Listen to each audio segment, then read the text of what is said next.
Right, when council is ready, Mayor, Madam Mayor, when you're ready. All right.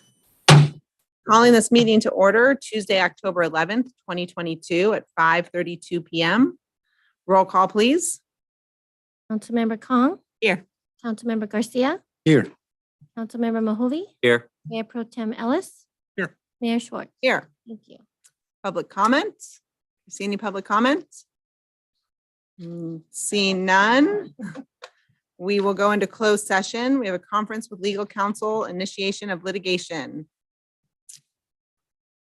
All right.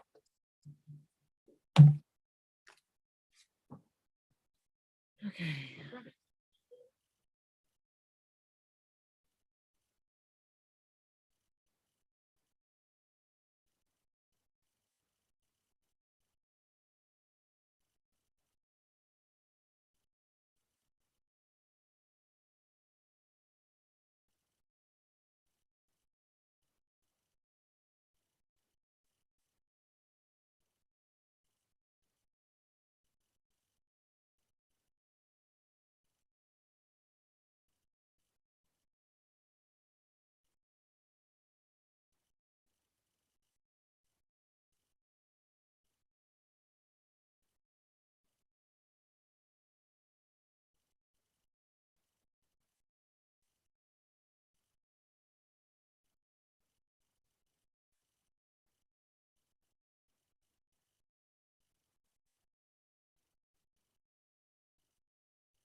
I'm taking off my and start.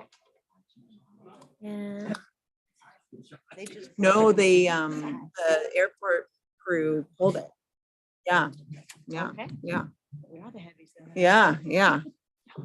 Okay, we ready? All right. I'm calling this meeting to order with open session at 6:05 PM, Tuesday, October 11th, 2022. Our invocation will be given by Pastor Rick Klug of the Calvary Baptist Church, and the Pledge of Allegiance will be given by Council Member Kong.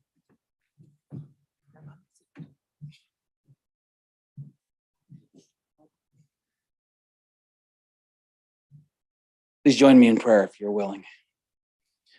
Lord our God, we thank you again to gather. Thank you for this nation where we can do business open, disagree where we need to, but work for the greater good. I thank you for this city council. I ask you to bless and keep them and give them wisdom and grace and strength, boldness to do what they need to do. Pray for the city staff, and I thank you for them. Again, wisdom and grace and ability to deal with what's not always a fun public, but for your good. You know what is on the agenda. Just pray that you would lead us for your purposes, that we would be able to not only ourselves enjoy this wonderful valley, but also do what is right in all things. We just thank you again in Jesus' name. Amen. Please join me in the pledge. I pledge allegiance to the flag of the United States of America, to the republic for which it stands, one nation, under God, indivisible, with liberty and justice for all.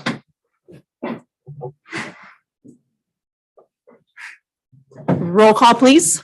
Councilmember Kong, Here. Councilmember Garcia. Here. Councilmember Mohovi. Here. Mayor Pro Tem Ellis. Here. Mayor Schwartz. Here. Thank you. Public comment. Notice to the public, this time is set aside to receive public comment on matters not calendared on the agenda. When recognized by the mayor, please state your name and address for the record, and please limit your comments to 3 minutes. Under California law, the city council is prohibited from generally discussing or taking action on items not included in the agenda. However, the city council may briefly respond to comments or questions from members of the public. Therefore, the city council will listen to all public comment, but will not generally discuss the matter or take action on it. Is there any public comment? Okay. Seeing none. Report on actions taken in closed session as required by law. Direction was provided to staff. Now we're moving on to the County of Inyo update report prepared and presented by our very own Second District Supervisor, Jeff Griffith. Good evening, Madam Mayor, members of council. Thank you for having me again this evening. I want to start off with my report on housing. Some of this could be a repeat because we just had our hearing for the permanent local housing allocation today, and y'all will be discussing the same thing tonight. So I just want to let you know what we discussed today. So our 5-year allocation is $620,000. And that is something that is added to the pot of other general fund monies that we've been building up over the last couple of years, plus a substantial investment this year to try to take a real crack at this year. So the first item that was brought before us was down payment assistance. Inyo County has historically had a first-time homeowner down payment assistance program. And that has been administered through Mammoth Lakes Housing, which I can let you know that they have officially rebranded at this point. They are Eastern Sierra Community Housing and not Mammoth Lakes Housing because they really are a regional body. So we have $400,000 in existing funds in that program that was down payment assistant second loans that were given to folks that have been repaid back. So we're looking at new requirements on restarting that program and perhaps adding some funding to that. In the affordable housing development realm, we continue to support the Silver Peaks development in any way that is helpful. And we are looking at doing CEQA on 8 different parcels that were identified through the housing element, vacant parcels that could be developed for affordable housing. We should have that CEQA work done in the next year or so. There's a couple of those parcels that are around the city of Bishop. Councilman Ellis? These properties are around Bishop or throughout in 8 parcels around Inyo County? They are throughout Inyo County. There are a couple of them that are in the Bishop area, just outside of the city limits. These are Inyo County properties. They're Inyo County properties, correct. If the ones that are within the city of Bishop area, it would probably make sense to do an annexation.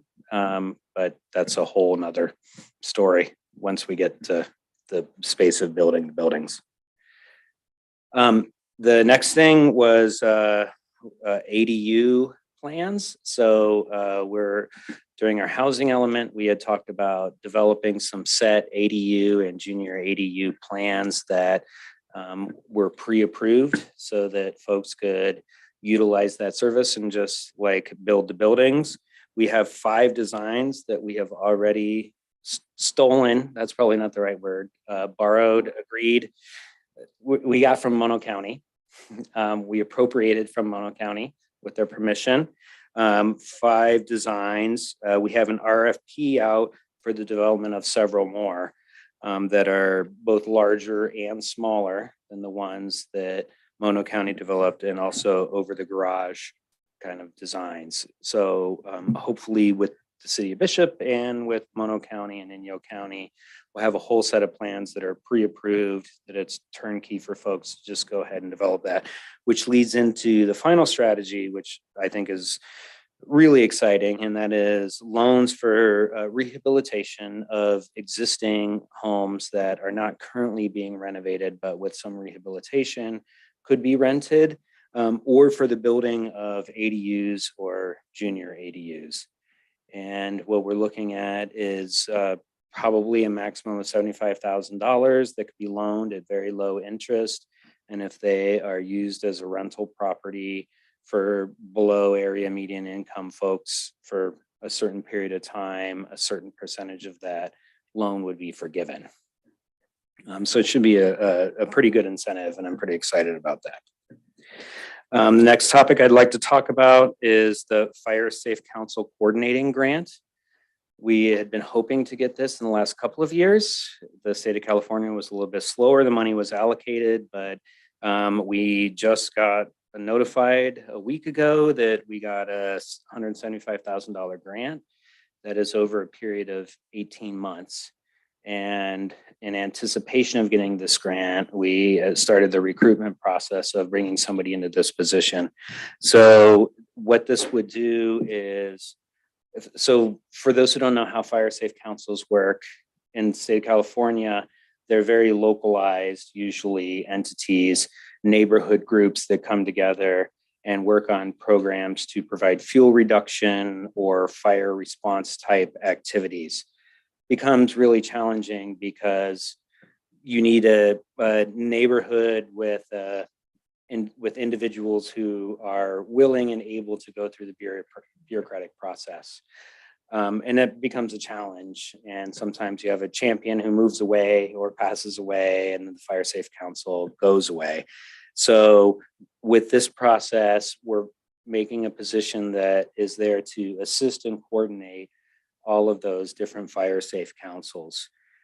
We have a certain amount of faith that there will be future funding involved with this. And we have the knowledge that this is a high priority for Inyo County and our residents. And so it's our intention that this become a permanent position.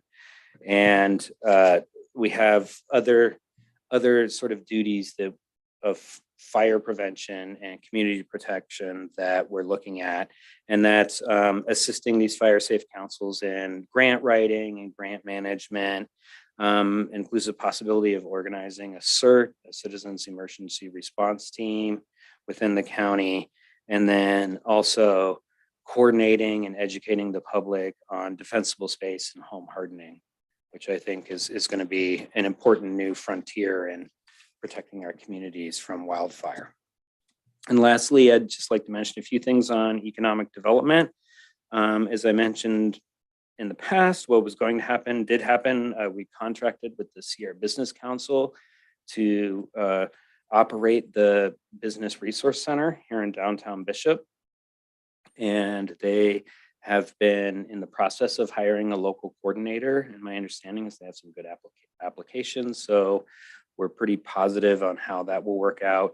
And then the BRC hosted the Capital Summit last Friday, which brought entrepreneurs in the local area. There were 35 people in person and over 100 people online, brought them into contact with various different funding sources, both for loans and grants from the federal government, from the state government, from SBC, and then also with private equity firms that are looking to invest in the area. And it was very positive. That is all I have to report, but I'm happy to answer any questions you might have. I have no questions. Anyone else? Thank you very much. Okay, thank you. Okay, department reports. Updates on department activities will be given by department heads and or their staff. We'll start with Fire Chief Joe Dell. Good evening, Mayor, Council. Just real quick, we'll go over a few things here. One, I'm excited for that position that the county has. The Wilkerson Fire Safe Council just lost their leadership core, and so it'd be nice to have somebody step in and be able to guide them back into direct. When he says that a champion really needs to be there to make that happen, it's true, because without that push from a core few individuals, sometimes those programs like to fall apart or become, kind of go up and down roller coaster wise. But excited to work with that person. Speaking of grants, we're trying to close the door on a few of our grants. We got power safety public shutdown grants in both 2019 and 2020 for repeater upgrades up on top of Silver Peak, and then for radio console and some other things. So the 2019 one, as financial stuff is coming to a close really quickly, we're getting the door shut on it and trying to finish up getting the work done on it. And same with the CDBG or CARES grant. I'm trying to finish up the work for our climate controlled climate or PPE storage to keep our, really the reason for that is the gloves and masks and all that kind of stuff that we've been holding since 9/11 came up, and we want to make sure that we can keep them in working order and ready for our next pandemic, monkeypox or whatever shows up next. So, one of the challenges is just finishing up with getting people to do the work. So finding those contractors to finalize the stuff, but we're getting close to finalizing those 3 grants, which are over $200,000. Events, as you guys know, we've been super busy with events. The Wounded Warrior golf ball drop, we dropped the golf balls on the golf course, and the hole in one did not make it in the hole, but the closest hole got the prize. We did the 9/11 stair climb. We've been doing weather prepositions for OES. We've been doing CAL FIRE standbys. We did our Mill Pond standby. We've done District 9 rodeo standbys. We're getting ready for our fire prevention day, which is tomorrow. So you guys are all welcome to come to the firehouse tomorrow night at 6. Tomorrow we go visit all the kindergartens and preschools. The guys take the day off work. We provide a fire prevention message. We give out ice cream and hats, and it's a great day. We missed it last year, so we're really ready to re-engage this year, get going again, and then our open house tomorrow night. And then Trunk or Treat, which is now Festival of Frights at the fairgrounds on the 22nd. The fire district signed a deal with Rovana, Pine Creek. So we are now going to provide formal services to Pine Creek. That way, we can subdivide those 85 homes up there and then sell them. They'll be lower income homes. The next step is LAFCO approvals, which are already in works. And then we're going to sign an automatic aid agreement with CAL FIRE, since their fire station is within 5 miles. That should really reduce their insurance rates up there, should open up some opportunities for different insurance carriers. With that, there's just a few, extra things to just realize that we've been servicing them for the last 100 years. So not a lot changes. Now we just have a formal contract and then bringing in a little bit of money on that. So just a reminder that the policies and procedures are on your guys' desks. I haven't got too many comments back. Should come to the table in the meeting in November for final approvals. So as we're waiting for those to come forward, and I'll be back to ask for a lot of money later. Let's see if any questions. A quick question. Will there be ice cream and hats at the open house? There will be cookies and hats. Probably some leftover ice cream. All right. I'll see you guys tomorrow night. Okay. Police Chief Richard Standridge. Evening, Mayor, Council. So got quite a few things to go over here. We've been busy ourselves lately with events. We did the Labor Day Parade, obviously, worked at the fair. I kind of covered that in my last meeting, and we did the suicide prevention walk with the tribe. Completed the active shooter training at the schools in conjunction with the Inyo County Sheriff's Department, went well. So I'll be meeting with the school board and Katie Kolker here in the near future to kind of discuss what a parent meeting would look like and how we kind of want to do some things different. Moving forward is that this is going to be an evolving process that we're going to continue yearly. So getting back on track with it. And hopefully by this time next year, I'll have my own instructors in my department. So we'll be able to handle a lot of it ourselves.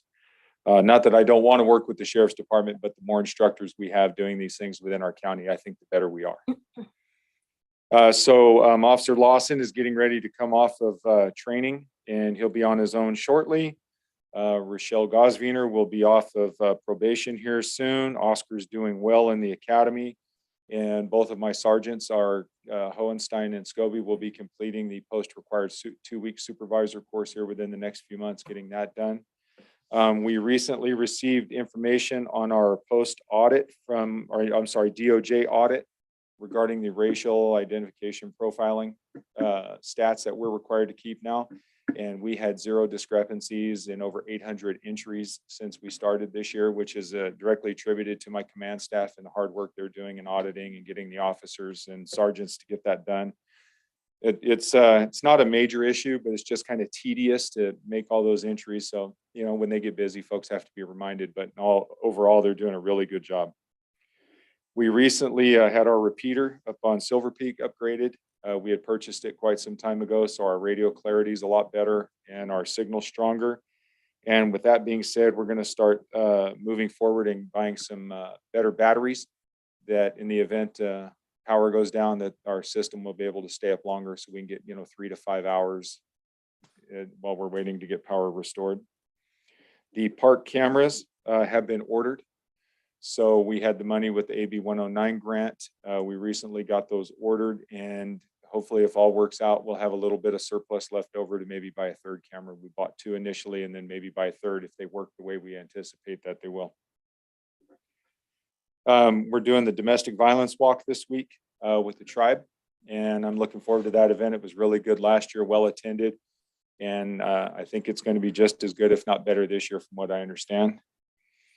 The other night, I volunteered to help serve with the chamber to the Ventura Motorcycle Club. As everybody knows, they've been coming here for 15 years. And I don't know the exact amount of time, but for the last, I think, 7 years, they've been providing donations to the Shop with a Cop program. So I felt it was important that I got the opportunity to go out there and volunteer and help serve with the chamber folks. In return, they gave us $2,000 to go towards Shop with a Cop. And I just found out from Tawny that the winner of the 50-50 raffle gave an additional $500 back to the chamber to give to us to go towards Shop with a Cop. So, I mean, what a great group. And, we don't have a lot to give them, but I presented the board members with a Bishop Police Department challenge coin, just something to remember our city and our department by. And my big project I have going right now, it's kind of had me tied up lately, is I'm working with Revise, who does the city's website. I'm redesigning the PD's webpage, make it more user-friendly and get a lot more information out there to the public, especially as I want to move us towards some online crime reporting. So the sector program process that I talked about over the last year is still ongoing, and that'll all be part of our new website as we get it up and running for the citizens of Bishop. So any questions for me? 3 questions in one. Sure. You mentioned an update on some of the officers. How is Officer Jimenez doing as well? Oh, she's doing fantastic. Yeah. She's off probation now. She's doing great. Good. Domestic violence walk, when is that? Thursday night. I'll get you This the info. Thursday. Thank you. And the vehicles, new vehicles, have when? They're in Sacramento. We're just making the arrangements to get them ordered. All of the equipment is with our build vendor. And once we can get them delivered here, I haven't got a time frame on that yet. Okay. Enterprise is supposed to get back to me. Okay, good. Thank you. Chief, I'm going to ask a question and it's, hopefully it doesn't throw you off and it's not looking down on your department in any way, shape or form. Because it sounds like you guys are incredibly busy. Thank you for representing the city with the off-road, on-road bikers. Appreciate that. But looking at your September stats here on moving violations and non-moving, put them together. Looking at a number of 18 for a month on a 395 corridor. Are we not enforcing traffic laws? I'm sorry, I don't mean it that bad, but.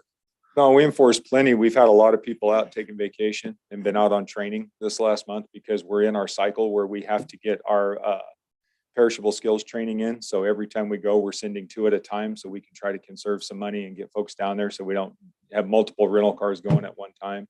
Yeah, please don't take that question in a bad shape, in a bad way, though. I'm just asking. It seems like, wow, is traffic that great in Bishop, or are we just? No, it's not that. We've just been a lot more calls for service, a lot more reports taken. So it's just been up and down. So, but that's something we're addressing. As a matter of fact, the lieutenant and I talked before he left for the conference this week, is that we're going to start doing specifically traffic enforcement details because it's hard to do during shift, especially when you're talking busy day right on that 395 corridor. But when you have specific people that are out there on a detail that they're doing nothing but traffic enforcement, that's what we're going to start targeting and focusing here in the next couple of months. So there's a plan in place for everything. Thank you. Yeah, no problem. There are some typos in your communication center. Did I? The numbers don't add. Oh, Any other questions? Okay, thank you very much. Public Works Director Nora Gamino. Good evening, Mayor and Council. So I'm just going to go some highlights of the things that were included in the September Public Works Report. So we did regular and recurring water and wastewater sampling, reporting operations, nothing new there. Repair of several water services like curb stops and a leak. Regular and preventative maintenance and inspection of the water system, plant components, including greasing the aerators, mowing and cleaning the lift station. For streets, we completed regular sweeping, ongoing pothole and gutter patching, restriped the parking stalls and painted red curbing along that new sidewalk at Ballfield 1. And then there's a lot of other recurring work that's listed in the report: utility locates, fleet maintenance, weekly safety meetings, road closures, and event signage for special events. A couple of special or notable projects. We did have a kickoff meeting with Loomis and Associates for the East Line Street Bridge project, and we're actually meeting with DWP tomorrow to talk about that project. And then we did a project walk with Caltrans for the South Warren Street sidewalk improvement project. Upcoming in the future, possibly this week, hopefully this week, we're going to be installing new flashing 25-mile-an-hour speed limit signs around town. We've installed the one out on East Line Street, and then we're going to be installing 2 on Home Street, and then 3 around the soccer fields on Hanby and Yaney. So 2 on Hanby and then 1 on Yaney. So I can try to answer questions. Getting ready for street sweeping. Yes, I've heard there's leaf season street sweeping in our future. Yes. Right. Okay, great. Thank Thanks. you. Okay, Community Services Manager Dan McElroy.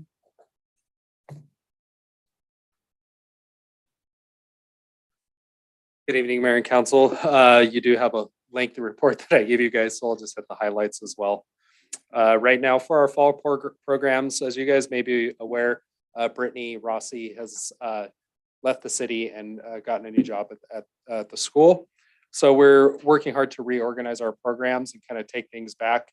Within that is an opportunity to recognize Nancy Gonzalez and also Fiona Swanson, who has kind of stepped up, and they'll be taking those leadership roles within those programs right now. as program coordinators. So, and not to take anything away from Brittany, but if you see her around, definitely thank her for her service to the city. She was an awesome employee and did a lot for us. We continue with our programs with after school program, gymnastics, Kid Nights Out will happen this Friday. So we're going to do a zombie apocalypse theme. So it should be pretty fun in the city auditorium. Our kind program is numbers still stay strong. And our adult soccer league is getting ready to wrap up here in the next 2 weeks and we'll go into playoffs. Just hit some events really quick. The Walk for Healing is happening on Thursday. That'll be at Talmadge Park and walking, of course, to the tribe, to the cultural center. The Cancer Walk is this weekend. So if you guys get a chance and you want to donate the Cancer Walk at City Park, we also have a wedding on the gazebo on Saturday. And we also have a class reunion as well. So it's going to be a very busy park. We continue to work on the old Trunk or Treat, now the Festival of Frights. That'll happen October 22nd. I don't know if I made council aware, but we did receive our payment for the per capita grant at $177,000. So that covered a lot of costs at the playground. So we're happy to wrap that up finally. And I continue to work on the MLB grant, of which we'll apply for funding through the MLB Association to do some renovations to the ball fields this winter. And last up, just looking forward to getting a restroom renovation project underway. You guys have any questions or comments? What is it called instead of Trunk or Treat? Festival of Festival of Fright. Frights. Like that. And that's hosted at the fairgrounds. It's going to be bigger and better than ever. More candy. More candy, more vendors, more people, more food, more scares, Nice. more. Nice. More fries. My question was, because of the change of name and are you gearing more towards getting the older, like middle schooler kids there as well? Or is it still just little kid? No, it's going to be very little kid oriented. Okay. So it is. I just wanted to check. Right. And that's why we open early in those daylight hours so that those kids can come and experience it. And typically by then, if you know those kids, they've eaten their full of candy and they go home. So. Right. The middle schoolers go to the farm. The farm, The big right. scary farm. And we are looking forward to the putt scary golf as well. Ooh, Oh, super Ooh. fun. Can't wait. like that. Okay, thank you. Any other questions? Thank you very much. Associate Planner, Economic Development Coordinator, Elaine Kabala. Good evening, Mayor and Council. I'll run the risk of being a little bit redundant, but I also attended the Capital Summit representing the city of Bishop on Friday morning. And as Supervisor Griffiths mentioned, there was lots of lenders there, private lenders, federal lenders, venture capital lenders, and it was in fact sponsored by one of the investors who's interested in investing in Bishop specifically. So it was a good event. There's a lot of really good contacts there, and a lot of good information resources. So when there's a little bit more time in the agenda, I'd love to pull down some of the presentations that were made available and put them on our economic development website, as well as links to some of the different organizations that were there from throughout the state. We had a planning commission meeting at the end of October, and in addition to the commission recommending approval for the development agreements in the agenda this evening, they also approved a modification to a conditional use permit for the veterinary hospital that will be located on Highway 6, that will allow for that project to move forward more expeditiously and more economically. And then finally, we are wrapping up our visitor study. We're working with the consultants now to get into the fine grain of detail. And I'm pretty excited and looking forward to being able to share the data that's coming out of that across looking at all the different user groups that are coming to the Eastern Sierra, when they're coming here, where they're coming from. There's a lot of really good information. So I am very much looking forward to sharing the outcomes with that with your council in a couple of months. Great. I have a quick question. Yes. I was super excited to read the bullet point about the SB9 subdivision on East Yaney, and what, can you give me a little more detail on that and what you're looking for in this map? Yeah, so most subdivision, what people commonly refer to as a lot split is a subdivision under the Subdivision Map Act. And so there's specific requirements for recording on the title page.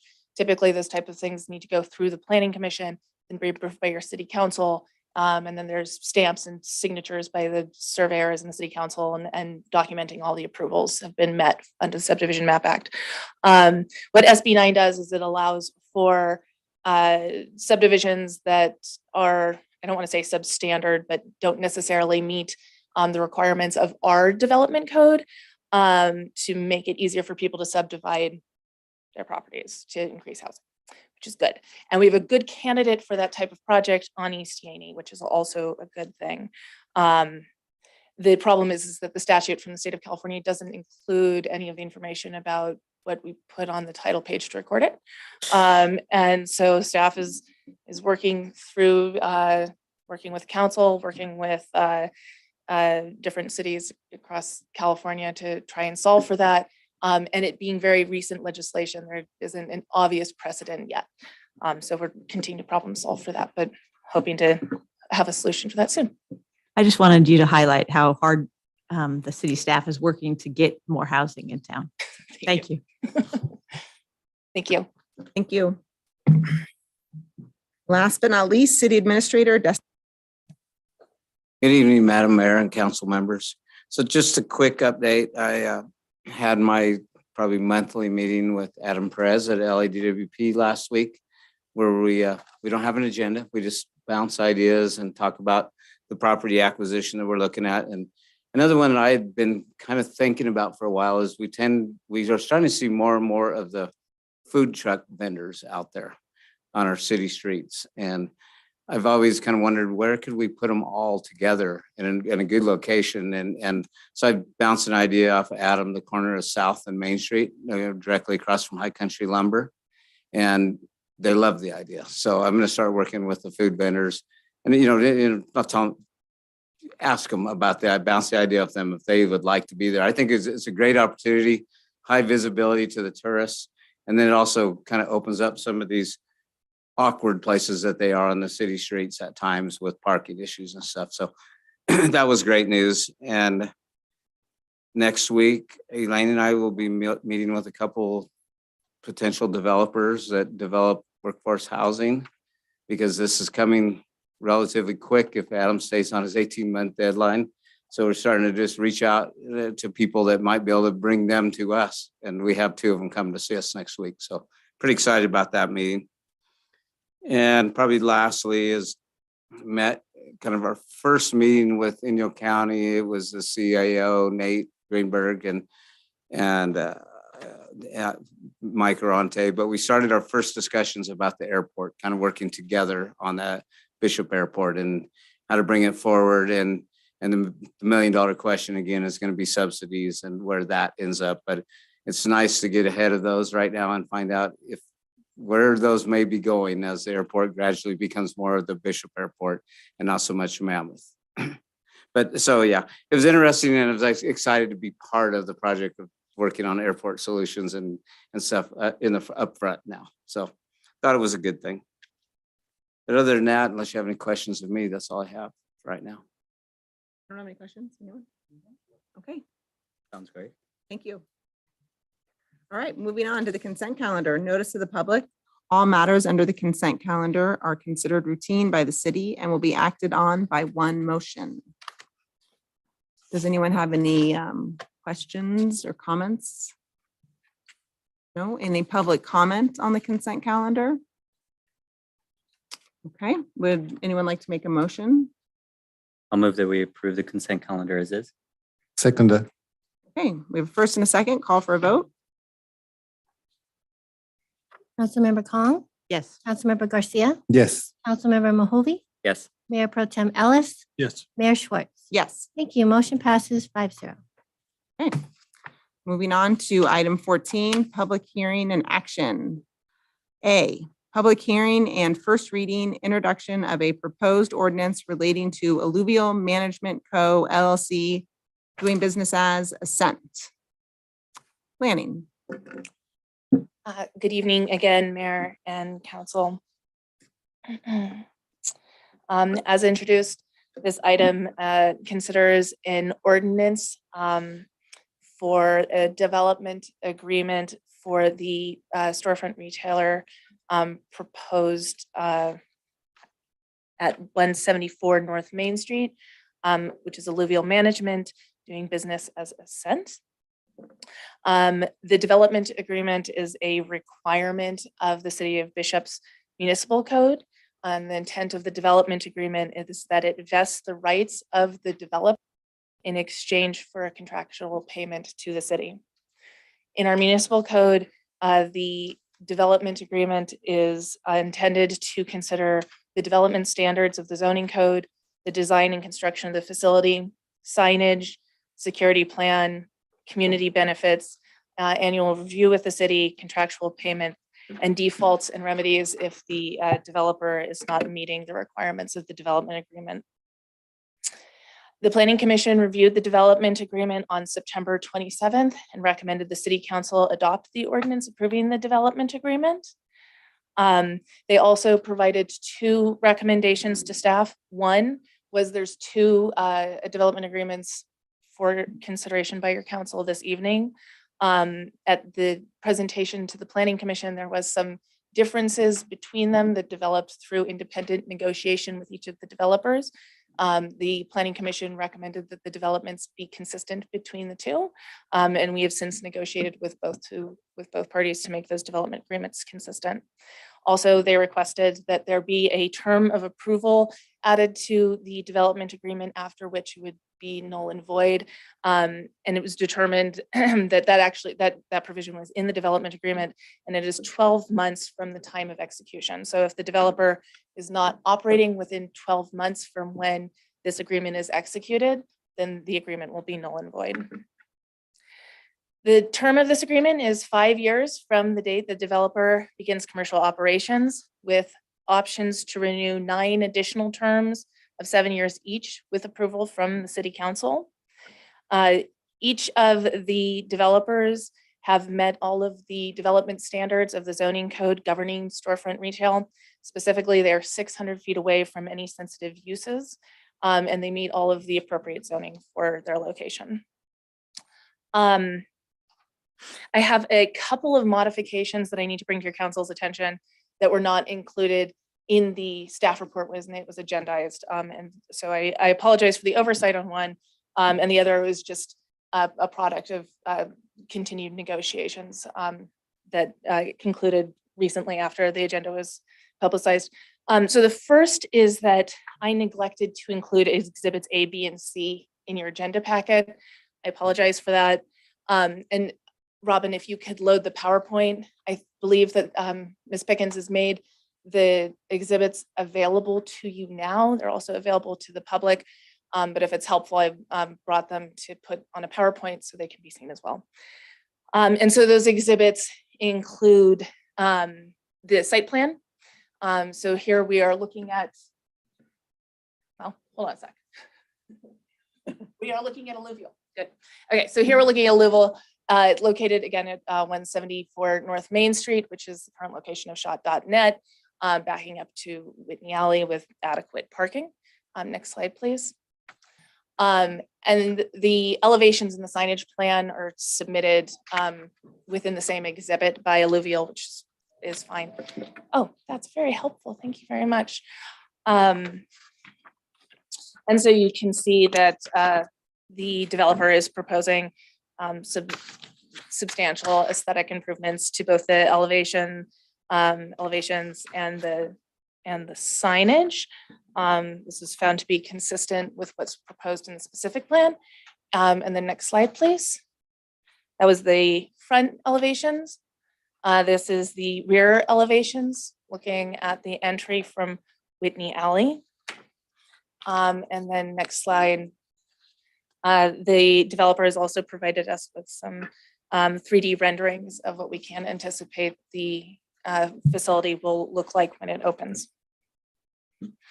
The security plan was also submitted and reviewed and approved by the police chief and the city administrator, but it will be kept under confidential cover so that people aren't seeing what the security plan is. So you'll see that that was removed from the floor plans.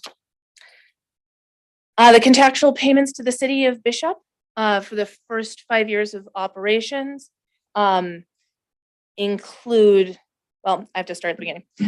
So one of the things that we had a little bit of difficulty negotiating, and this is one of the places we went back and forth with both of the operators for a while, is determining what year one looks like. And so in the original development agreement was proposed to be a prorated rate, anticipating that they'd be able to open in 2022, but that they would not be open for the full year. So we provided a discounted rate for that. Once the city approves this ordinance and approves the development agreement, both operators are still going to need their licensure from the state to open, and there is not a clear timeline about how long that might take. So to be fair to both the operators, what we have now proposed, and this is in the revised exhibit that was provided to you, is $12,500 per quarter after the business operations begin. So if they were open for that full year, that would have been an amount of $50,000, which was what was included in the exhibit provided in the agenda. Following that, be payments of $75,000, $75,000, and then $100,000 and $100,000 concluding in 2027. The agreement requires that the developer will then meet with the city administrator prior to the conclusion of that 5-year term to renegotiate what those payments 5 years. In addition, the development agreement includes community benefits that will be provided by the developer, which include a community relations contact for all the businesses and residences within 100 feet of the business, quarterly meetings in the first year of the business with the city administrator to discuss any benefits or community issues that are related to the operation of the business, $5,000 annually provided to health organizations and educational institutions for public education related to the youth risks of cannabis use. And as we were developing the ordinance and the procedures for permitting these types of businesses over the last year, the discussion was that we would work with Inyo County Health and Human Services and the Inyo County Office of Education that already have some of the institutional capacity for developing and distributing those materials. And then finally, they'll contribute $25,000 annually to a community fund that will distribute the contributions to smaller nonprofits and ad hoc community groups as needed that will be administered by the city of Bishop. As I said before, the benefit to the developer is that it vests their rights as the ordinance stands at this time to be operating as described. And there's procedures and provisions for defaulting on any of the elements of the agreement with procedures for written notices and coming before your city council for correction. I think that provides my overview of all the provisions within the development agreement.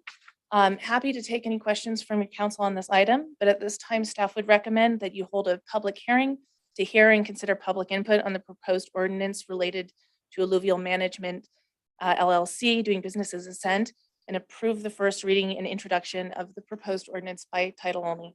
Thank you. I am now going to public hearing. Are there any comments from the public? State your name and address. Great evening, Mayor, City Council. I'm Robert Calvert. I'm the managing partner of Alluvial Management Company, DBA Ascent. Everything is great. I just wanted to say thank you. As I look around the room tonight, a great majority of you have your finger on this business that's about to open in the hopefully in the early part of 2023. So I've really enjoyed working with all of you and getting to know all of you. And I look forward to opening business here, and I'm excited to be a part of the community. So my number is out there if there's any questions that you have at any time. I look forward to meeting you, Councilmember Kong and Councilmember Garcia. So I'm always available, but I'm really excited about this opportunity. It's been over 3.5 years since I first introduced myself to the city of Bishop with Ascent. So long road. So let's go. All right. Any questions about that right now? Congratulations. Thank you. Thank you. Any other public comment? Okay, I will then close the public hearing and call for discussion. Questions? I actually have a question. Okay. The community service fund, the $25,000 that each of them would be contributing to, how is that going to be administered and allocated? Are we going to do like an application like we're doing for the nonprofit and reviewing it as a council, or how does that actually get? Do we have a process for that? I think Elaine and I discussed this, and we're going to actually have to come up with a process of how we want to do that, distribute that funding. So, and David wasn't necessary right now, so we kind of pushed it off till we get through this part. But yeah, we'll come up with a process, and I doubt, I'm not really sure, but I think they had some ideas, of different organizations that they would like to donate money that were in their proposals. So we'll look at those and then come up with a process with you all to decide how to distribute those funds. Well, I like the renderings. Everything looks really, really nice. I like the design and the font and, Can we paint our planners white?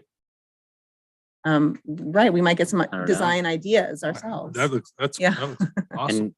And just for clarification, so you're planning on having an entrance on both sides? Okay, and that's been vetted with the security plan, I'm sure. Again, thank you. I that was something that I did include. It was one modification in their floor plan from when they did their presentation before the council.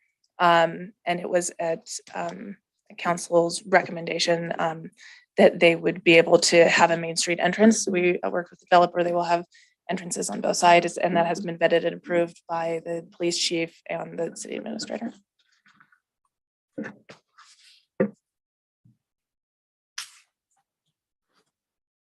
Any other questions?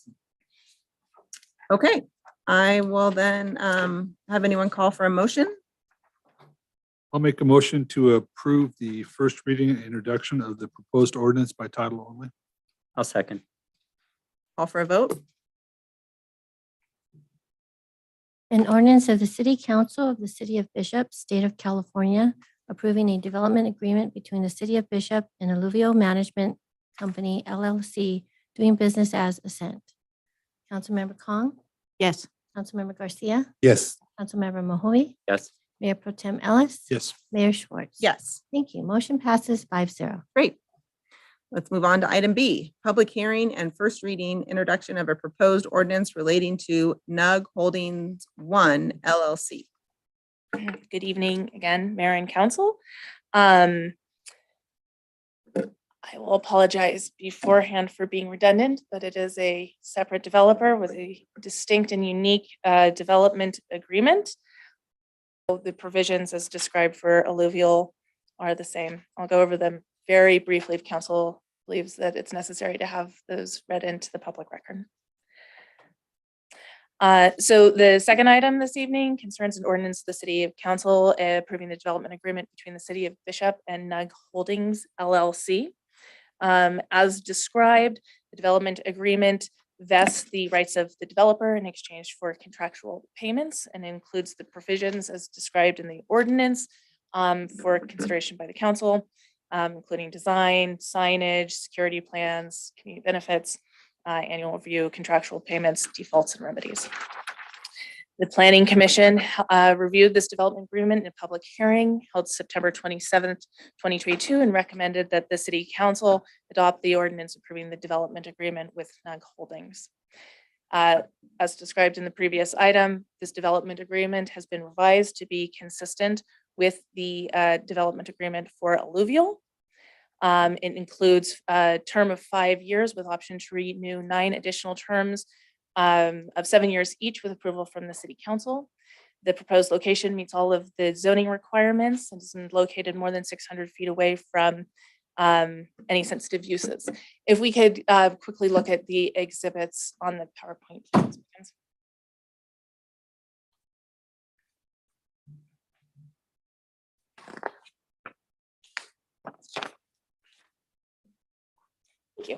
So this location is at 175 South Main Street, which is the former location of La Casita. It meets all of the development requirements. That particular location doesn't require any on-site parking. If we could go to the next slide. This is the proposed floor plan with entrances from both the parking lot and the Main Street side. Next slide, please. And then these are the proposed facade enhancements that would be provided to the building.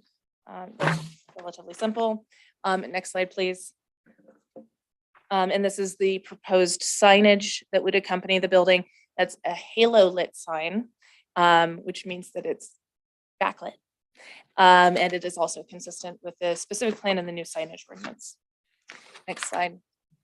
And this is kind of hard to see, I understand, but that's just a detail of what their logo will look like, what that signage would look like up close. As described for the other development agreement, we are proposing the first year, $12,500 per quarter after business operations begin, $75,000 for the next 2 years and $100,000 for each of the next 2 years.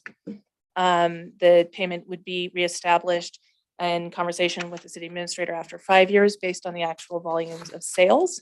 They are also providing commiserate community benefits, including a public relations contact, regular meetings with the city administrator in the first year, $5,000 to be provided to different community organizations for education on the risks of cannabis use, and $25,000 annually to a community fund.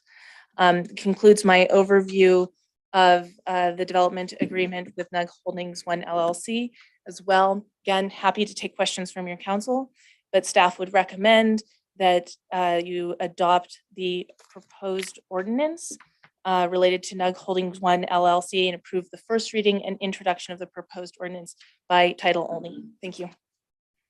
Thank you. Okay, I'm going to open the public hearing. Are there any comments from the public? Okay, no comments from the public. I'm going to close the public hearing. Council discussion. Question I forgot to ask. With regards to the fee schedule, I know the county actually has a marijuana tax. And so if that were approved or put on a ballot and approved by the voters, would that supersede this fee schedule that we currently have? Okay. Yes, this is just an ability we have to basically pass over time until there's another ballot measure opportunity. So yeah, this is not intended to be the long-term taxation process for the marijuana retailer. But they will get taxed the standard sales tax, right? Correct, yes. They will get that. It's the additional, Right. what I right, believe, I right. can't remember. Yeah, okay. Yeah, sales Yeah. tax of up to like 5 additional %. Okay.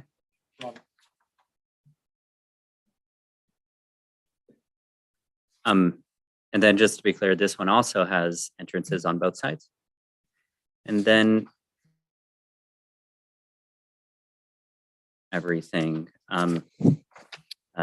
What do you guys, I don't know, I saw these signs on Main Street and I'm just thinking like, do we really want a marijuana leaf on the sign on Main Street?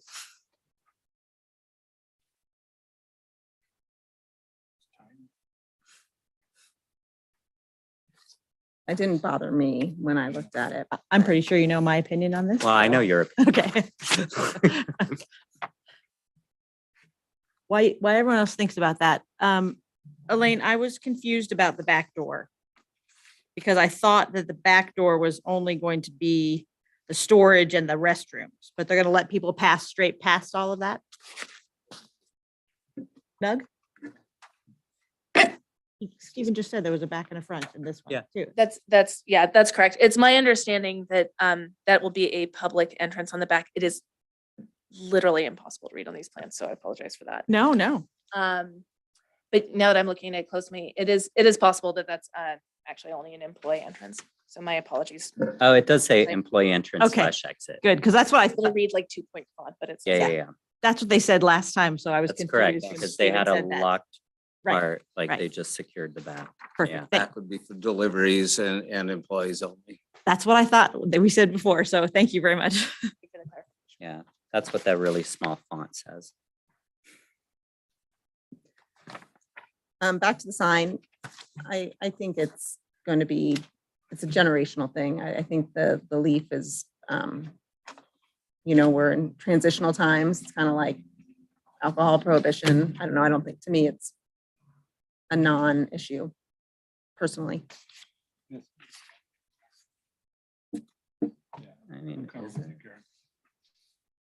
I guess my question about this sign is, do we know what the S and D stand for? I mean, is this some sort? dial. Sundial. Sundial Okay, perfect. Collective. Just didn't know if it was anything else I should know about. Okay. Fair enough. That question. Okay. Any other, It'll be like 4 any or other 5 feet. questions? Comments? Not a question, but a comment. I like the fact that both the development agreements are even and as far as requirements and fees, schedules and everything. I think it should be that way. So that was good. Thank you. All right. Well, nice work. I know this was a lot of work. So thank you very much for putting so much effort into it and bringing us a really final piece of not legislation, but agreement. That's really good. So thank you. Thank you. And I would, be remiss if I didn't thank our council, both Mr. Pucci and Mr. Hildebrand from his office for a huge amount of support. And then, of course, Mr. Deshawn for helping guide those negotiations. Yeah, and I think it was good that Bishop wasn't first to the gate, when we initially didn't, I think it was good that we got to copy what other communities were doing and no need to, I think we're gonna have a much better product as a result, so. Okay. So anyone like make a motion? I'll make a motion to approve the proposed ordinance relating to NAG Holdings One LLC and to approve the first reading and introduction of the proposed ordinance by title only. I'll second that.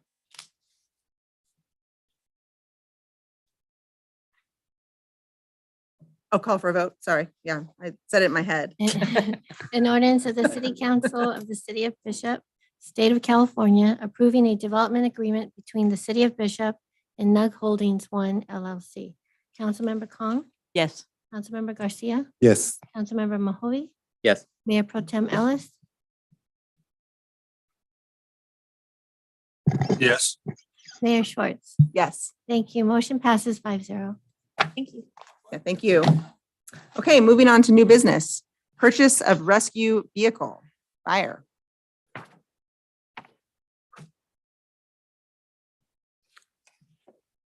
Good evening again, Mayor, Council.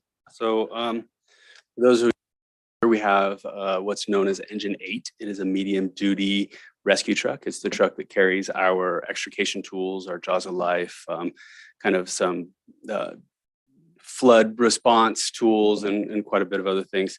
It is 30 years old. It's requires a Class B license. It is got a manual transmission, and it has a can't get parts for it anymore. So last time it broke, our mechanic Don Womack had to create brake lines for it and copper tubing and that kind of thing. So what we're looking to do is replace this unit with a Dodge a Ford chassis, a F550, and then decrease the or increase the amount of people who can use it and drive it because it won't have the Class B requirement. And then add a pump and water component to it so it can put out small vehicle fires, maybe small brush fires, be a little bit more resilient, and then respond to EMS. Really, it's a rescue vehicle, so it'll go to EMS calls, motor vehicle accidents, rescue type things, and then it'll be kind of a follow behind on the larger incidents. Usually, there's a few people left back at the fire station that didn't make the first out trucks, and they can get in this vehicle and come to the scene and be helpful. Unfortunately, the costs have gone up quite a bit on all vehicles, all building, all stuff. So we're $61,000 over budget. We had 300,000 budgeted for it. Burton's, who has actually have been the lowest bidder on our last 3 vehicles, is a Sourcewell public service provider. So through our purchasing policy, we don't have to go to bid, but knowing that they have been really good to work with, knowing that their maintenance, knowing that they've been receptive, and knowing that they've been our lowest bidder on all of our other projects, we've gone through this purchasing pool. And tonight I'm here to ask you to pay for half of it. The fire district has already approved to purchase their half. And so for a total of $361,143.95. And if you guys remember, we've kind of lumped this and a couple other big projects into a loan payment. So although we're agreeing to purchase the whole thing right now, we're going to get a 5-year bridge loan through the county to purchase the fire maintenance facility, the water tender, who we expect the chassis delivery any day, and then makeover of the meeting room. So any questions? Looks, we need it. It looks like a great piece of equipment. I'm all for it. And so, I mean, we budgeted from our budget, 150,000. Yeah, and so- we'll end up having to pay 180,000. Correct. Change. Okay. I mean, it's not going to get any cheaper. Unfortunately, I think that's true. Chief, I don't see specs on the vehicle itself. Just give me a quick update. So 300-gallon tank, 300-gallon pump. It's a F550 chassis. It's got lots of bin space. It'll carry our rams and extrication equipment, EMS equipment, rope rescue gear, stokes. It's a toolbox is what the specs are to bring it down. Are you looking for a specific engine and that kind of thing? Because I'll have to come back to you on that. I don't have that in front of me. I don't need a VIN number. Wants to know how it compares to a Fiat. No, I mean, 4-wheel drive. it's rated for GVW for. Yeah, 19.5 GVW. So a lot of work has gone into GVW and braking. Like our biggest fear is coming down from Aspendale. Like we do a lot of calls up there, coming down the grade. GVW. I don't even know what that means. So one of the things that we really have to be aware of is, trucks can only haul so much stuff. And this particular truck will have 3,000 pounds of firefighting equipment on it. And what that means is the wheels and the frame and the drivetrain can carry that. Got it. So the GVW on this is 19.5. So max total is 19,500 pounds. And what we have here is fully weighted is at 17. Okay. And then last real quick questions. Diesel 4-wheel drive. Gas 4-wheel drive. Close second. All right. Yeah. So the maintenance requirements on the gas engine, even though the larger engine takes a little bit more fuel, but the maintenance requirements over the long haul really are more cost effective. And then since it's not towing a trailer, we decided that the gas would be the better motor. And then we don't deal with a lot of the new DEF and regeneration issues that really plague the new diesel, the new generation diesel things. One of the worst things that happen is we go into regen when we need to be going down the road. So we're trying to get our smaller vehicles in the gas for that. I mean, sooner or later we'll be buying electric fire trucks, but That not makes quite sense. yet. Perfect. Thank you, Joe. All right, any other questions? Any comments from the public? All right, Okay. I'll make a motion that we find special circumstances of Bishop Municipal Code 3.24.0703 exist regarding the purchase and approve the purchase of a rescue vehicle from Burton's Fire Inc. for $361,143.95. This cost is to be shared equally with the Bishop Rural Fire Protection District. So each entity will pay $180,572. I'll second that. okay, first and second, call for a vote. Councilmember Kong, Yes. Councilmember Garcia, Yes. Councilmember Mahovey, Yes. Mayor Pro Tem Ellis, Yes. Mayor Schwartz. Yes, Thank you. Motion passes 5-0. okay. Next up, Mammoth Hospital Clinical Agreement for an Emergency Medical Technicians EMT program. So earlier in the summer, several people came up and really pushed to get a Bishop Fire EMT program going. We had a harsh year last year. We had 3 of our people in the Cerro Coso program, and due to circumstances out of our control, all 3 either failed or dropped out of the program. Knowing that we need more EMTs, we had some people step up, and Megan Doonan, the fire prevention officer, wanted to be the lead instructor. We had John Almeida, who's one of the paramedics on our department, wanted to help instruct as well. And then Bree McGovern decided that she would like to be the program director. So we put together, ISMA completely supported it. The local, all the other agencies around us support us. The county, Simons is going to help train our people through it. And so we're really moved forward to doing a Bishop program. Now, of course, that all comes with cost. So we looked at what it's going to cost, how we're going to get there. There is some county funding for it. I'm seeking some further funding for it, but in reality, I had Maddie grants set aside for buying some equipment. We're going to buy an automatic loader for the ambulance. It's a really cool, picks up the gurney, puts it into the back of the ambulance, $20,000. We're just going to use that to fund this training program instead of buying the fun tool. And so it comes down to be an approved program, we have to have an agreement with the hospital to provide clinical training. And so the obvious answer is Bishop. One of the problems that we have is there's some hoops. So they have to do as much training as they would clinical time to even be able to go into the ER to start the training. So there's a complete onboarding process for our students to get in there to do 1 12-hour shift with them. And so Mammoth doesn't have quite the same requirements. So we're going to go ahead and do a contract with them and send our people through their ER during ski season. Hopefully they'll get to see some trauma. So in reality, why we're going to Mammoth is to avoid a lot more time and kind of frustration on our side to get the people through those hoops. So it's gone back and forth between risk management and both the city lawyers and Mammoth Hospital's lawyers. And so that's where it is.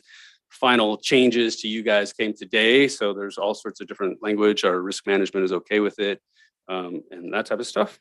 The class has already started. Of course, they don't do clinicals until later.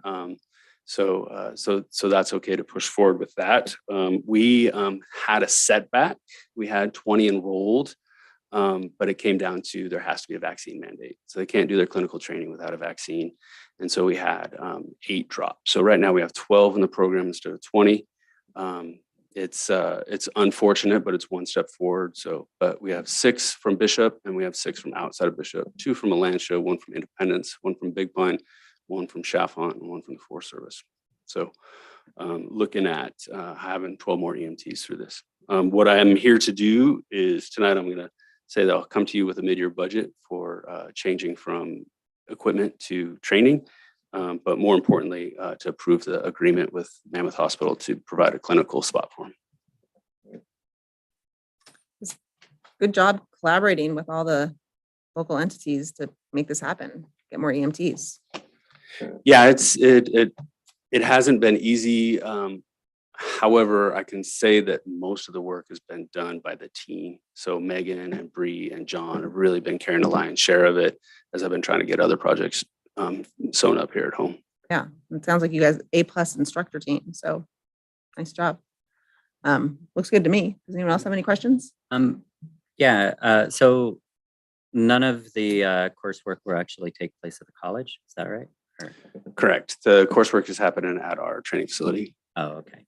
Because if you did have some coursework there, then I think it would open you up to other avenues of funding. I've been offered to apply for those other avenues of funding. So the next step is to look to kind of press the county a little bit more for some more funds on that side. I think there's more available coming from them, and then see if there's some maybe some funds from the Eastern Sierra Foundation, Right. and then each department will pay for their own people wherever we're at that. So Yeah, because I'm on the Eastern Sierra Foundation board, and they basically we have funds to support the college, and so if this were something there, then it would be a no-brainer, and we would likely approve it.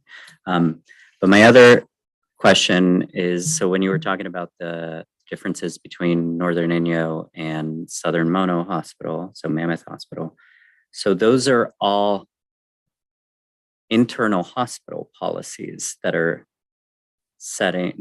like creating a hurdle to address a community need that is needed that in the Bishop area. correct. And I was like, man, I should really go pressure this and get it changed and make it happen. But I decided to not use the staff time and just and take the easy route. That doesn't mean that I'm not going to finish up and see if we can get that local done. What I'm trying to do is get this this contract over the board so we can be legal and have a way forward. I do think that Northern Inyo is really going to work with us, and they want to work with us, but there's just some hoops that we haven't been able to close up yet.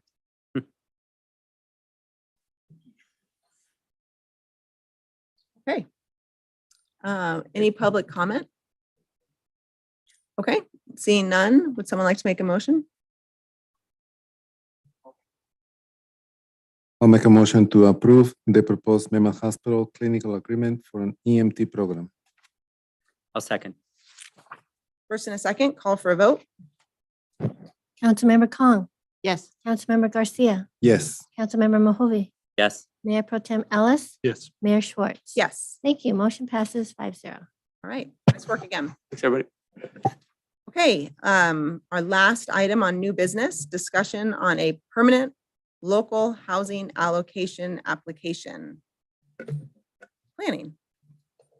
Evening once more. Sorry to see that Supervisor Griffiths has left. So as introduced, the workshop with your council regarding the permanent local housing allocation fund, which was established by the Building Homes and Jobs Act by the state of California in 2017. And what that act did is it put a $75 recording fee on all documents that are recorded. So for properties that are going through escrow, for instance, or if we record a subdivision map, there's a $75 fee on that. Then the state holds that in a fund and sets it aside for certain types of housing programs in county and city jurisdictions.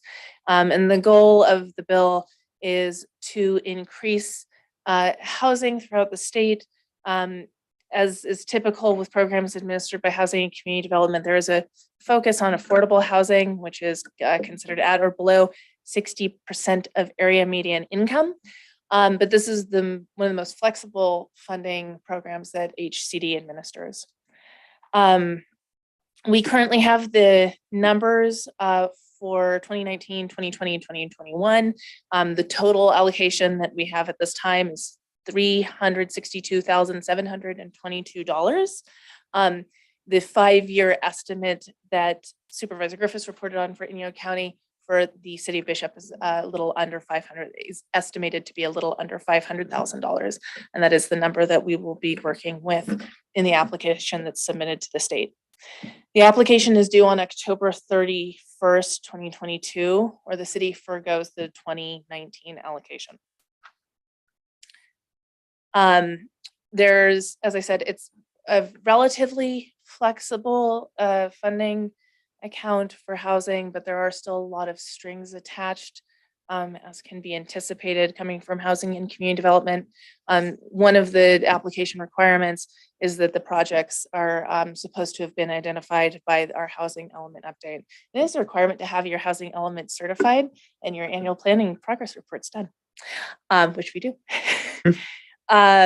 So looking at what we could do with $362,000, there's funding there for allocation or acquisition of housing units to keep them in circulations, to make them available for people. You can acquire property, but there's really actually not that much we can do with $362,000. We can't build a single unit of housing for that amount of money. We can't hardly acquire an acre of property from DWP for that, if one were available to us. And one of the other concerns that we had in developing a program is that there's also really, constricted staff capacity to establish and administer a program, both at the City of Bishop and at Inyo County. So I've been working with Inyo County, and my thoughts were that the furthest we could stretch this dollar would be to fulfill our housing element goal, which is a requirement in the next 8 years, to fund rehabilitation, bringing housing units up to code, dealing with old electrical or plumbing issues and weatherization issues, and then also ADU construction, because that is where we see the majority of new housing unit development in the City of Bishop right now. It was very fortunate Inyo County was also looking at the exact same priorities. And so in discussions with the county staff, we have developed a parallel application, and we've discussed with Mammoth Lakes Housing that they would be able to administer it. They actually have similar programs in Mono County already established, and they have a really tremendous institutional knowledge of working with housing and community development and their many requirements. And they have tentatively agreed that they would be willing to administer a joint venture program between the City of Bishop and Inyo County to, one, establish a low interest loan or grant program for housing unit rehabilitation. There could be grants that would be available up to a certain income level, and then low or zero interest loans above a certain income level. And then also making grants and loans available for ADU construction, also looking at those same types of income levels, qualifying for different incentives. And then also if the person developing the ADU were willing to rent or rent under a certain income category, getting a certain amount of loan forgiveness for that as well. One of the things that's nice about the flexibility in this program is that typically HCD caps administrative costs for any of their programs at 5%. This would allow for us to have a third-party contractor such as MLH administer it as an activity cost. So there would actually be some revenue for them to be able to support their own staff capacity as well. As mentioned, and I wanted to just reiterate what Supervisor Griffiths had said, we had also had a conversation about developing off-the-shelf pre-approved ADU plans as another incentive to increase ADU construction in partnership with Inyo County. Inyo County has since decided that they don't want to use this particular pocket of funding to do that, but they still have that intent to develop what I'm calling bookend plans, both smaller than and larger than the ones that were recently developed by Mono County. And Mono County is graciously making those pre-approved ADU plans available to Inyo County residents as well.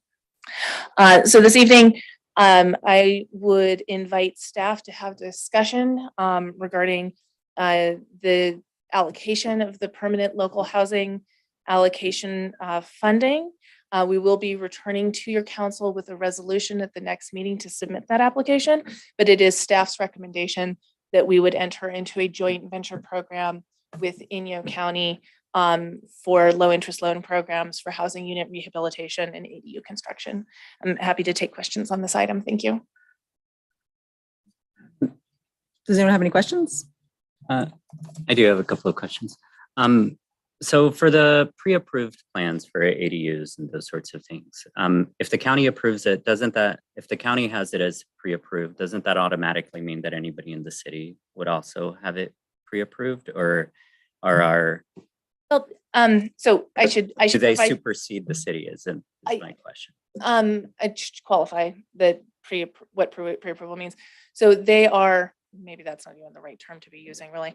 But they've developed a beautiful plan kit. I would highly encourage council to go and look at the 5 different models they've made available. They worked with an excellent architecture firm, and that excellent architecture firm put together a set of plans that includes electrical, mechanical, and the full set of building drawings that you would need to get a building permit. And that's available free of cost. You would still need to come and work with the planning department to develop a site plan showing where it is going to go on the property and making sure that that is consistent with all of our ordinance as it relates to citing the ADU and setback requirements and so on and so forth. And then it would still get a plan check from our building and safety department as well to make sure it meets any of the particulars of the location. The example that's come up is things like soil ratings and wind, load and for not so much Bishop, but other places in Inyo County. So there will still be particulars allowing for jurisdictional approval, but it is a full set of building drawings that you could come in and get a permit with. I see. So I mean, I think obviously we should apply for the funding. I do think having like ADU ready plans is a good thing, but I am definitely not in support of interest-free loans for ADUs if they're going to be used for short-term rentals. And so I definitely want to make sure that there is a clause in there that not only would you get the loan depending on your income level, but that you keep it in like long-term rental for a period of at least 3 to 5 years in my mind. Or more. Or more, yeah. Well, and right along that same lines, I know we would be encouraging them to make these ADUs for the certain population, but it sort of feels like unless we could write something in to make that happen, that we're giving away money to people who might then be making hand over fist money for these ADUs that we. So that makes me a little uncomfortable. So when I come back to your council with a resolution, just so you know, the application is very high level. So the particulars of the program are something that we would be able to finesse after the submittal of the application. And it's there, I know that we have places within our own code where we've required certain affidavits to be signed for, one thing or another. So that requiring it to not be a short-term rental is certainly something that could be incorporated into this. And we Well, also not set just the not incentives- requiring that it's not short-term rental, but actually requiring that it be long-term rental, right? Instead of just letting it sit vacant. for the funding. Yeah. Okay. Sorry, didn't mean to. Yeah, no worries whatsoever. That could be a little more challenging, but we'll certainly make note of it and we'll look into what we can do. It's the intent of the state. The intent is to create housing. So if we're going to Long-term help you housing. build an ADU that you're going to leave empty or do short-term would hope rental, there are that is hurdles there, yeah. against the spirit of the intent of the funding. So, And to me, it seemed like the most logical is promote projects and programs to meet the local government's unmet share of regional housing needs allocation. It just seems broad. I don't know, it could Well, fit and in with this that's- ADU. Yeah, so those aren't the eligible projects. Those are just like the big goals. Right. Yeah, and so that's why it's tied back into the housing element. Okay, so it can't be that broad. Yeah, there's much more specific Got it. eligible requirements, and I believe that I included the application guidelines in your agenda packet, and the eligible projects are on page 11 and 12. And so there are other programs that are included in there. Like I said, there's acquisition of units that might be pulled out of circulation for housing. But this really seemed like probably the best application of the funding, given the amount that we have. And also that both of those goals were expressed in our housing element and highlighted by HCD as priorities that we would implement them.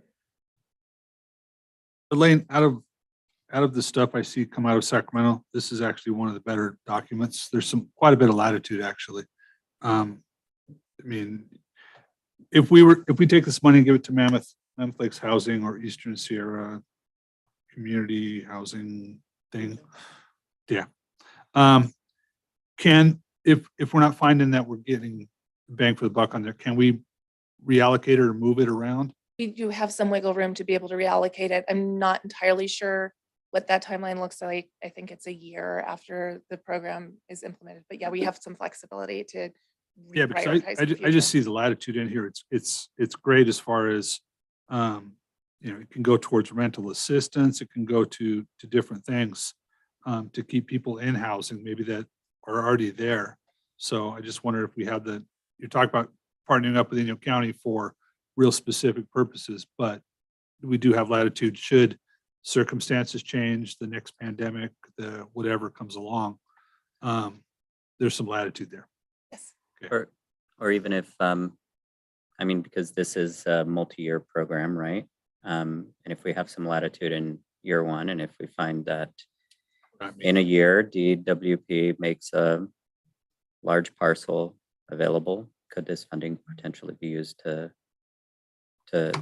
purchase that for housing? I will have to investigate that. So Jim mentioned it, so I thought I would tag on. I think one of the things that I'm most concerned about is the not just lack of housing, but the increased escalation of costs. I was mentioning to Karen Schwartz here earlier that there's a place on East Line that is more than $1,000 more this year than it was last year as far as rent. And Legal? I don't know if that's legal or not. Not, yeah, you can Not increase the open. rent, not on the actual renter, but if it like Oh. changes, if it's like it changes hands. I believe it also changed owners, So so you can set then the they're price. free to do what they want. And so when I started to discover this, and full disclosure, I do have a child who's looking for a place to live. So I've been doing a lot of research into housing. It seems to me that the rental assistance piece is one of the pieces that got dropped between all the AMACA who's taking up which pieces. I was actually sadly told that the county couldn't do rental assistance unless there was a CPS report. And so I think about all the families out there who are doing the best they can, but with the escalating costs. And I realize that the 300,000 is not going to cover that much, but it might be worth a consideration to see what we could do on that end. And I did look a little bit into the rental assistance, and it did seem like one of the places within this program that has some of the most strings attached in terms of meeting, that would explain, for instance, the reference to like women, infants, children legislation that I didn't have the full knowledge of, and also things like income limits. I am happy to look into and explore what that potential might look like. Certainly, if there's interest at MLH for administering it, or Eastern Sierra Community Housing, it's going to take a while. I do want to caution the council as we're developing an application that there is very limited staff capacity within the city of Bishop to establish and administer a program like that. Absolutely. And I just wanted to get it out there since we're talking about housing. If it doesn't work with this funding, maybe there's somewhere down the line that we can find some funding that it might work for. And I'm more than happy to look into that and follow up with you. Thanks. Yeah, I was looking it up and the rental assistance as well, and there's multiple federal codes and laws that it refers to that go back to those same things like you're saying, HHS, and honestly did not have enough time to get through all of them today. So, but it's very interesting that they put so much emphasis on making it hard to get renters assistance through all these programs. That IMACA in the county, that's kind of partly why during COVID, that was one of the least utilized programs they had was renters assistance. When I talked to Kate Morley about this, she said that, yeah, it's the biggest strings attached, hardest program. And that's probably why it fell through the cracks, because nobody wanted to take it up. Yes. I mean, I definitely think we should be helping people who can't afford their rent. But my one hesitation with that is that I don't want to reward landlords that are just jacking up people's rent.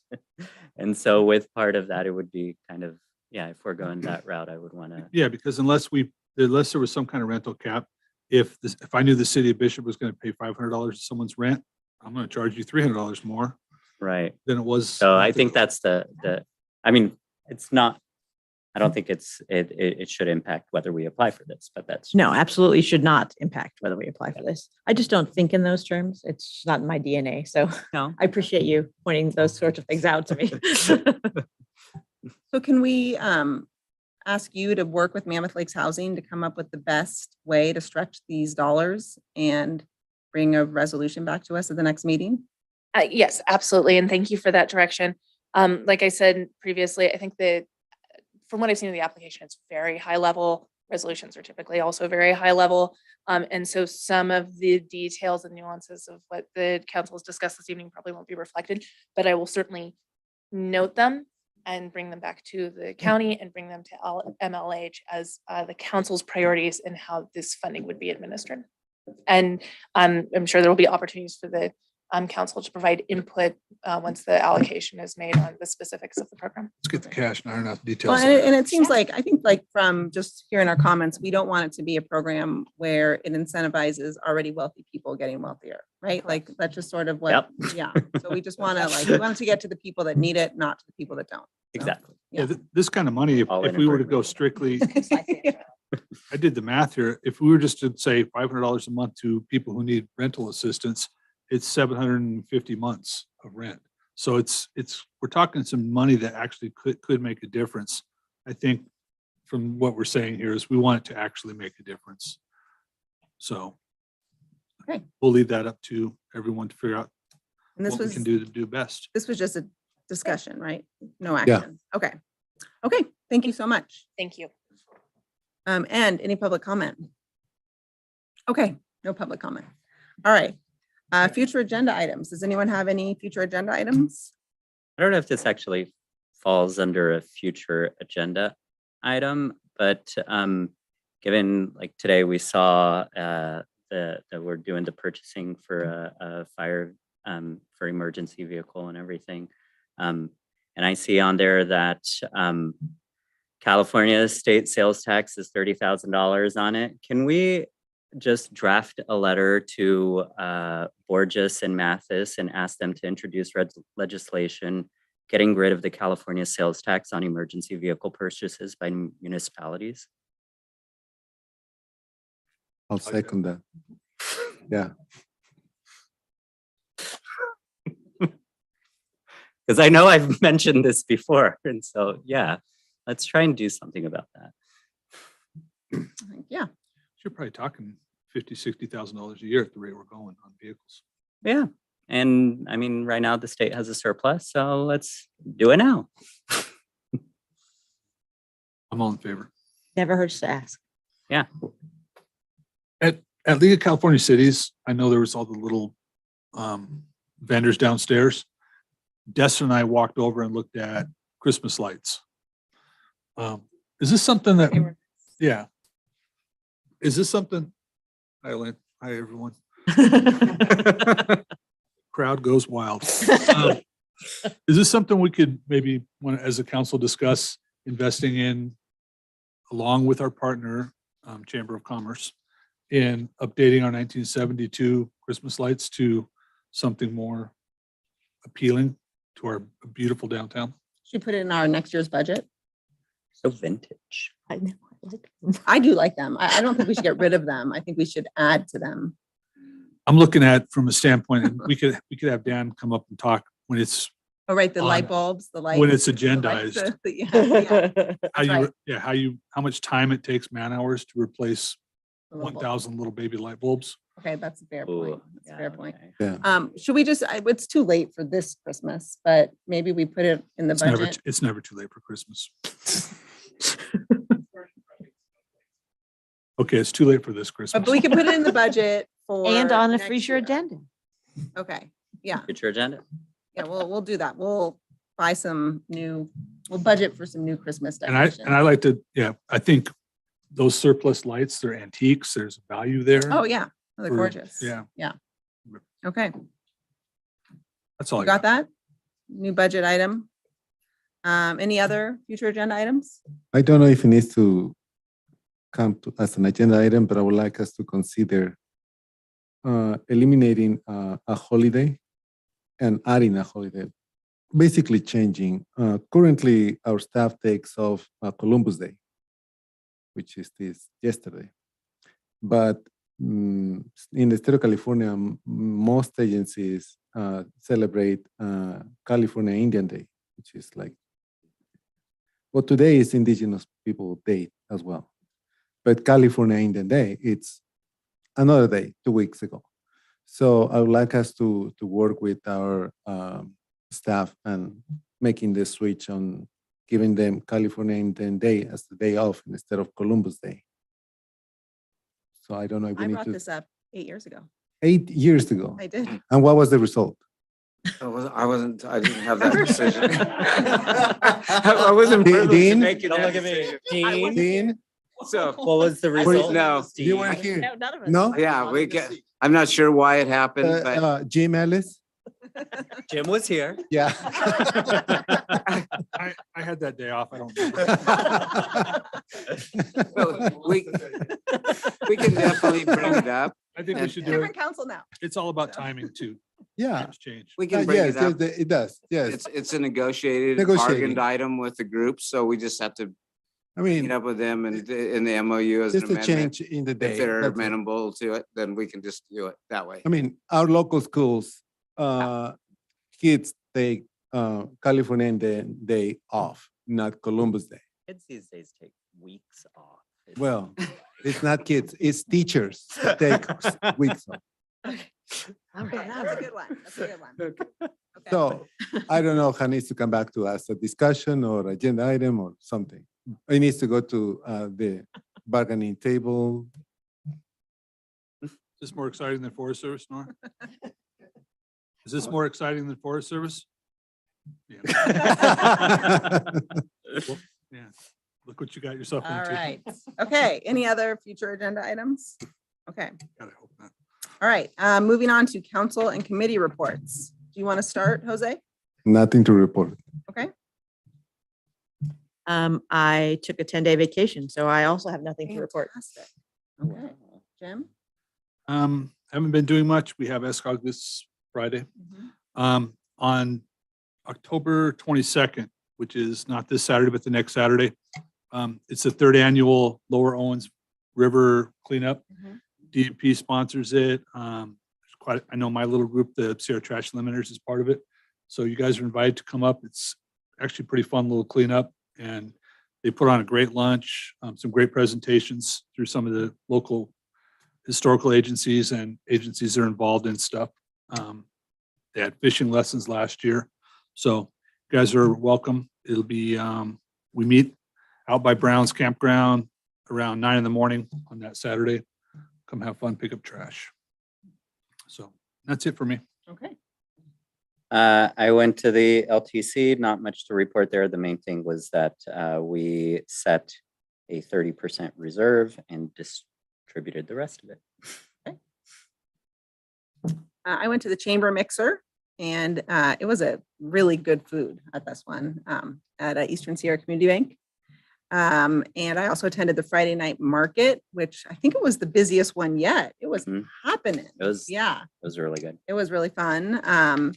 And I went to an ASCOG meeting where it's the SB, I forget the name of that Senate bill that you have to just 361, I should remember that. So we just renewed our meeting, and that was it. So, and then we do have an SCOG on Friday.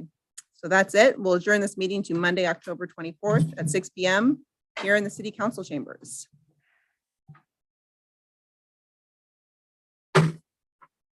Gavel.